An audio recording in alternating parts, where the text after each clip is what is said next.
The Yonge Dundas area in downtown Toronto can resemble a three-ring circus. Street performers, costume superheroes, Elvis impersonators, you name it.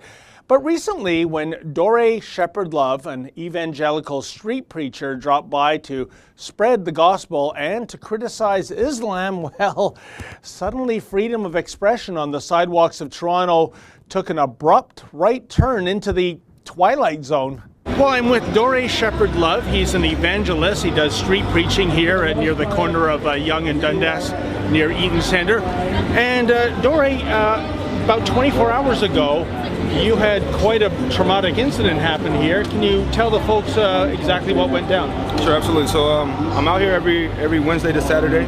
I preach the gospel. I teach people about Jesus Christ, which is the gospel.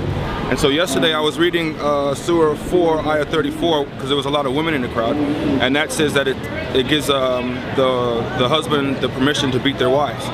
So when I said that on the mic, I got a lot of people started coming around, Muslims, and we were just debating and going back and forth.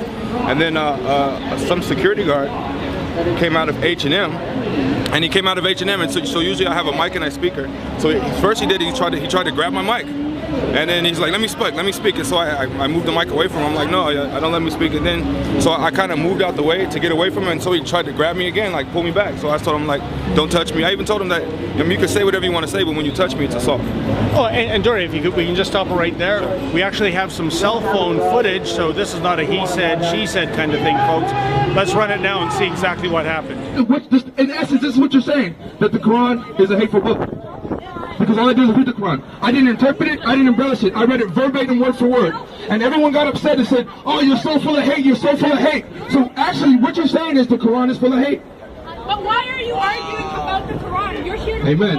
Amen. Christianity. Why are you even talking about the Quran? Hold on, let me talk. No, okay, hold on. I don't gotta let you talk. What do you want to say? Get out of here. What are you doing? Hey. No, calm down, calm down. Would you have me First call of the all, police? go ahead, call them. Yes, call them, because I have every right to be here. Please educate me here. I mean, you're not on Eaton Centre property. In fact, you're a good 20 feet away from the mall, as the regulations require.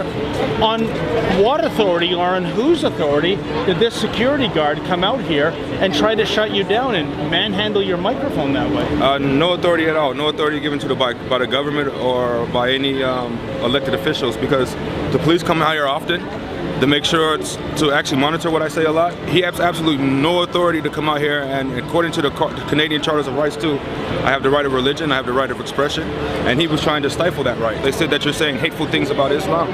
But then I had to point out the fact that I was just reading the actual text. So I had to tell them that their anger is misdirected.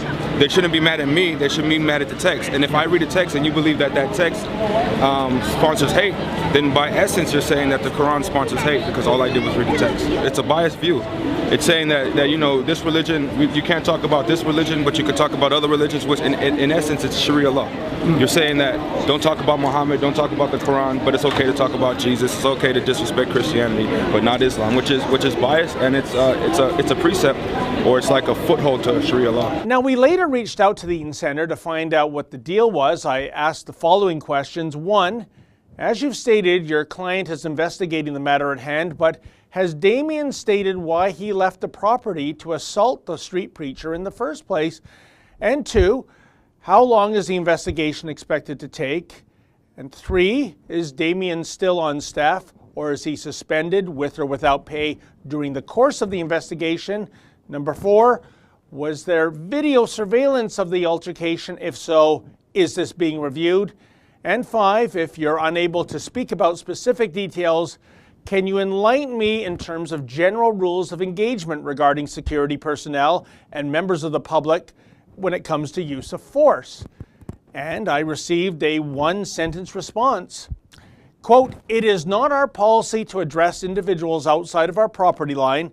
As such, we are investigating the matter and will take the appropriate actions with our employee," end quote. Well, this latest attack on free speech just has to be addressed. We'll give the Eaton Centre some time to complete its investigation and hopefully apologize to Mr. Love. Stay tuned. For the Rebel.media, I'm David the Menzoid Menzies. If you like that Rebel video and you want Rebel.media to stay strong, please visit standwiththerebel.com.